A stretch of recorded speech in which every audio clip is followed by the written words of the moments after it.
Rwanda, la vérité sur l'opération turquoise. C'est le titre de l'ouvrage que notre invité Afrique d'aujourd'hui, sur plus de 650 pages, le journaliste d'enquête et essayiste franco-camerounais Charles Onana, a jeté un pavé dans la mare.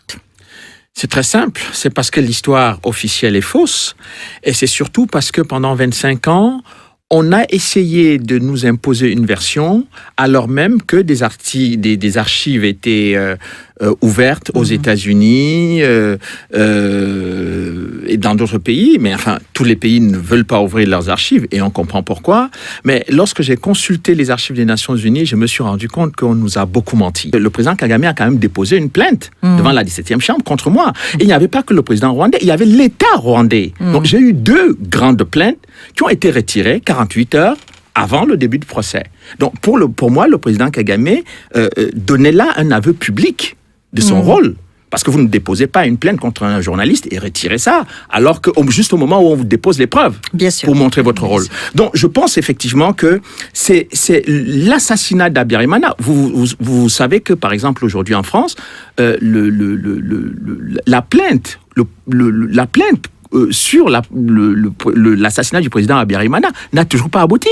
Oui, absolument. C'est pour ça que je vous pose la question. Alors qu'on a jugé tous les Hutus devant le tribunal pénal international, l'ancienne procureure Louise Arbour, qui était la Canadienne, a fini par dire que finalement Kagame avait fait des pressions sur le tribunal pénal international pour qu'on ne fasse pas de la lumière sur l'attentat.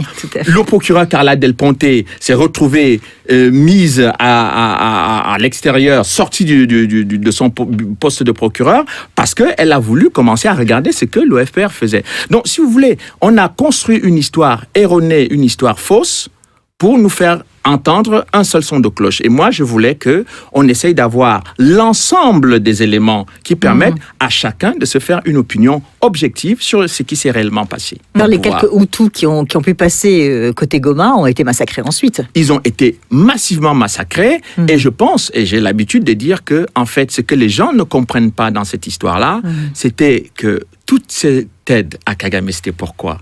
C'était pour obtenir les mines de coltan et des diamants à l'est du Congo. Parce que les gens ne comprennent pas. Et bon, on reste sur le massacre, etc.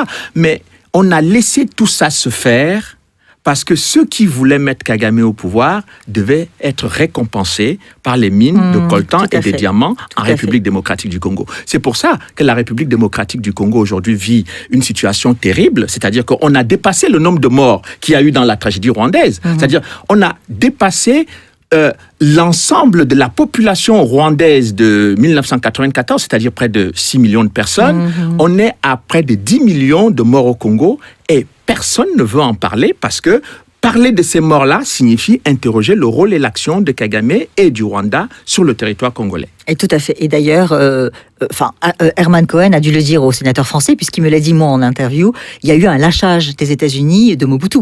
Parce que le pari a été mis sur la tête de Kagame.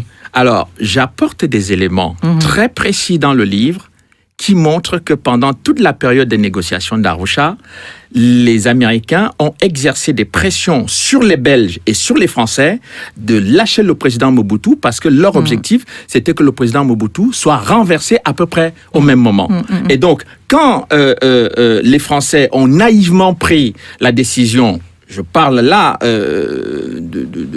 du président Mitterrand, qui n'était pas naïf, lui. Il savait très bien ce qui est en train de se passer. Mais son premier ministre, Édouard Balladur, quand il a dit non, il faut qu'on fasse l'opération turquoise au Zaïre, c'est-à-dire le déploiement de l'opération turquoise, c'était à Goma, mais le premier ministre Balladur n'a pas compris que, en fait, Goma était l'aéroport international du trafic de diamants et de coltan que ceux qui avaient placé Kagame au pouvoir allaient utiliser après pour exploiter les ressources du Zaïre. Voilà la stratégie qui a été utilisée. Et quand on ne comprend pas cette interaction entre les mines de coltan et de diamants et de tous les minerais de l'Est du Congo, on ne comprend pas ce qui se passe sur ce qu'on va appeler le génocide au Rwanda. D'accord, oui. Alors justement, donc pour résumer, ce que votre livre apporte, la vérité sur l'opération turquoise, c'est donc la dimension géopolitique. Si je la dimension bien. Géopolitique, c'est qu'on comprenne que la prise de pouvoir de Kagame est liée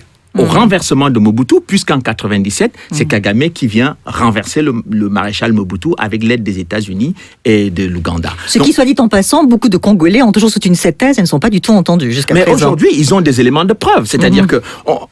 je vais encore beaucoup plus loin que ça. C'est-à-dire que ce que j'appelle l'invasion masquée du Zaïre en 94, quand j'ai analysé la stratégie militaire d'occupation territoriale du Rwanda, je me suis rendu compte que Paul Kagame a fermé la frontière avec la Tanzanie, a fermé la frontière avec le Burundi, et toutes les populations étaient dirigées vers l'est du Congo, parce que il y avait en prévision d'envahir le Congo. Mais on ne pouvait pas envahir le Congo comme ça, brutalement, militairement. Il fallait qu'on trouve un prétexte. Et le prétexte, c'était lequel ?